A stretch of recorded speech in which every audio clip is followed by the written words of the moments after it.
We've been trying to be methodical, work with our partners, local governments, working with the federal government, working with Indigenous communities, healthcare providers first and foremost. The frontline workers are our primary concern, so that we can make sure that we're getting all of the services they need in place so they can continue to do their good work to protect people's well-being. We are taking a methodical approach.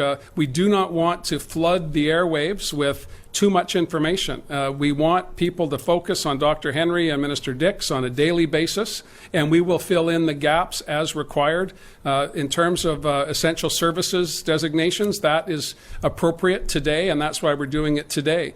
In the terms of trying to stop the patchwork of emergencies across the province, it was appropriate that we do this today, and that's why we've done it. Would we have been advised to do it 8 or 9 days ago? The situation was not the same then. So I believe we're responding as information comes to us.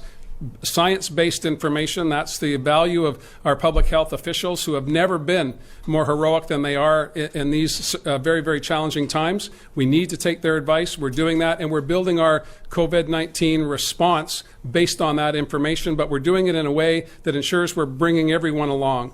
Case in point was Minister Farnworth reconvening the legislature and having a level of collaboration between the various political parties that's unprecedented in British Columbia history, exactly what the public would expect of us. And now we're saying to the public, we have expectations of you as well. Follow the orders, follow the law. We'll all get through this together. Dr. Henry has been abundantly clear, if you don't need to be out, stay home.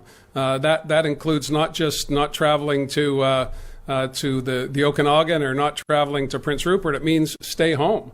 So we have been clear on that. We need to make sure that those supply chains, however, are open, and that we can have seamless movement of goods and services to meet the needs in an emergency setting. So I believe that people are looking for terminology to kind of capture these extraordinary times. And if lockdown is a term people want to use, fair enough. Our borders were closed, unprecedented in the past 10 days to travel from outside of British Columbia. And we've been saying to those inside British Columbia, stay close to home, stay where you should be, and we'll get through this together. So I believe that reinforcing, as Minister Farnworth has done today, the ability of the government to impose restrictions further than those that have already been put in place based on the advice of Dr. Henry, we'll do that. But today we believe we're on the right track, and we will modify. I've been saying this as well, Tanya, for some weeks now.